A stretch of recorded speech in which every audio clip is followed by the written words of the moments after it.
कि इनकी वजह से हार गए, अभी भी कह रहे हैं कि कांग्रेस पार्टी की वजह से हार गए।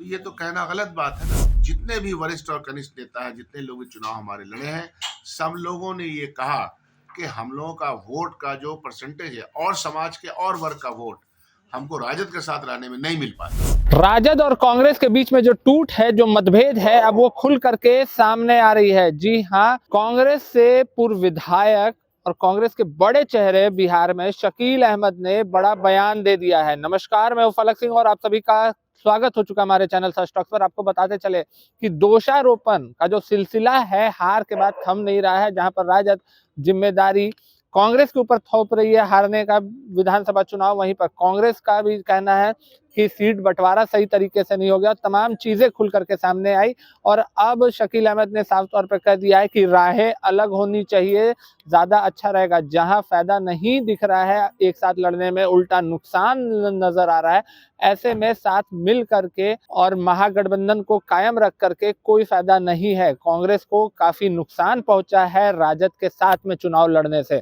क्या कुछ कहते हुए शकील अहमद नजर आ रहे हैं, हम उनके बयानों के साथ आपको छोड़े चल रहे हैं। दोनों बातें साथ चलेंगी।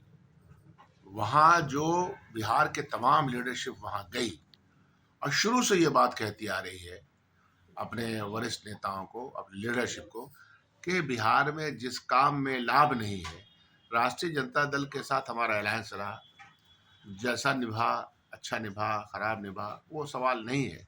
सवाल ये है कि अब हमको उसका लाभ नहीं है। अच्छा, वो लोग भी कह रहे हैं, जब अलायंस की बात आती है तो वो लोगों का भी जो ट्रीटमेंट होता है हम लोग के साथ कि इनकी वजह से हार गए, अभी भी कह रहे हैं कि कांग्रेस पार्टी की वजह से हार गए।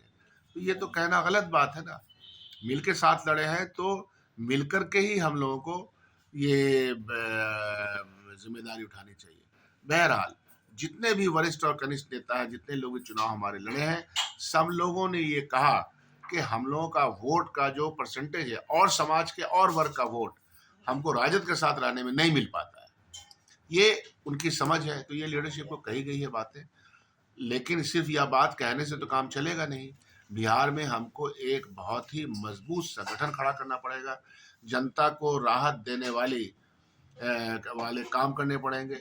ये जो एंटी पीपल्स पॉलिसीज हैं बिहार सरकार की और मौजूदा सरकार की और देश की सरकार की, उसके खिलाफ जन आंदोलन में जाना पड़ेगा। आंदोलनों के और संघर्ष के गर्भ से ही पार्टी बनेगी और पार्टी मजबूत होगी।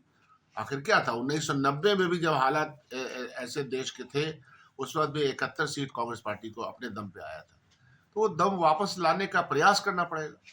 उस प्रयास के लिए हम लोगों ने कहा है और वो होगा, हो सकता है, उसमें कोई दिक्कत नहीं। समाज का और वर्ग भी कांग्रेस के साथ जुड़ने को तैयार रहता है, लेकिन नहीं जुड़ पाता है कि हम एक समीकरण में रहते हैं।